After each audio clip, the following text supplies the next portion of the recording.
नमस्कार दोस्तों, मैं हूँ सुरेश पाल और आज फिर एक नए टॉपिक के साथ में आया हूँ। आज का हमारा जो टॉपिक है वो है नॉन-वेज, वेज, कोई भी ऐसी चीज़ जो हम खाते हैं लेकिन अक्सर हमारा मन नहीं करता है या हम किसी से पूछते हैं कि हम खाना चाहिए नहीं खाना चाहिए। तो दोस्तों मेरा ये कहना है कि ऊपर वाले ने हमें कुदरती ऐसी चीज़ें दी हैं जिनसे हम पहचान कर सकें कि कोई चीज़ हमारे शरीर के लिए बनी है या नहीं बनी है।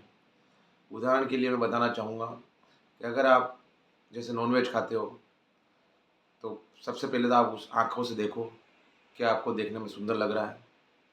अगर किसी ने बना के दिया है और सुंदर लग रहा है, तो उस बनाने की प्रोसेस को देखो आप, तो कहाँ से वो आया है।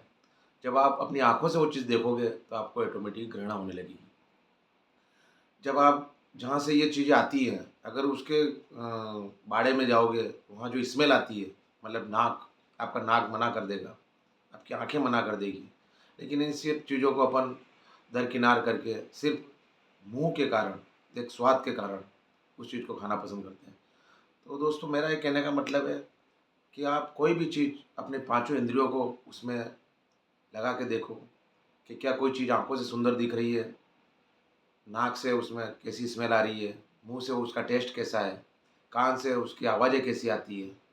जब आप अपनी पाँचों इंद्रियों को उसके साथ जोड़ के देखोगे, तो कहीं न कहीं आपकी इंद्रियाँ आपको जवाब दे देगी। कोई चीज़ इंद्रिय ऐसी रहेगी जो आपको ये महसूस करा देगी कि नहीं ये गंदी चीज़ है, ये सही नहीं है।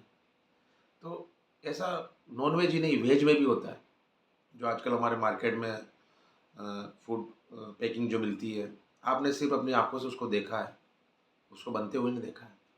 जब आप उसके बनने की प्रोसेस को देखोगे, कैसे बन रहा है वो, तो आपकी इंद्रियाँ उसको मना कर देगी। तो कहने का मतलब यही है दोस्तों कि हर चीज़ के पाँचों पहलू से आपको गुज़रना है। जब आप अपने खाने के लिए या किसी भी चीज़ के लिए कुछ चीज़ कर रहे हो, तो उसमें अपने इंद्रियों का इस्तेमाल ज़रूर करें। नाक से आप सूँघ सकते हैं, उसमें स्मेल तो नहीं आ रही है किसी चीज़ की, बनने के पहले तो नहीं आ रही है, बनने के बाद तो नहीं आ रही है। आँखों से आप देख सकते हो कि कोई चीज़ लाने खाने के पहले वो कैसी दिख रही है। कानों से आप उसकी आवाज़ सुन सकते हो, कहीं वो रो तो नहीं रहा है या कुछ और उसमें से आवाज़ें तो नहीं आ रही है। टेस्ट करने के बाद भी आप उसमें अंदाज़ लगा सकते हो कि सड़ा हुआ तो नहीं है। स्पर्श करके अपने हाथ से आप देख सकते हो, काँटे तो नहीं हैं। तो ये हमारे बॉडी के जो पार्ट्स हैं, ये आपको बताते हैं कि हमें उस चीज़ को अपनाना है या नहीं अपनाना है।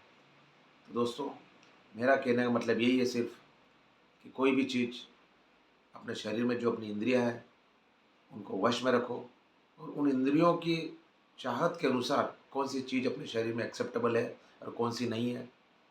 अगर वो आप करोगे, तो निश्चित ही आप इन चीज़ों से दूरी बना पाओगे। नमस्कार, धन्यवाद।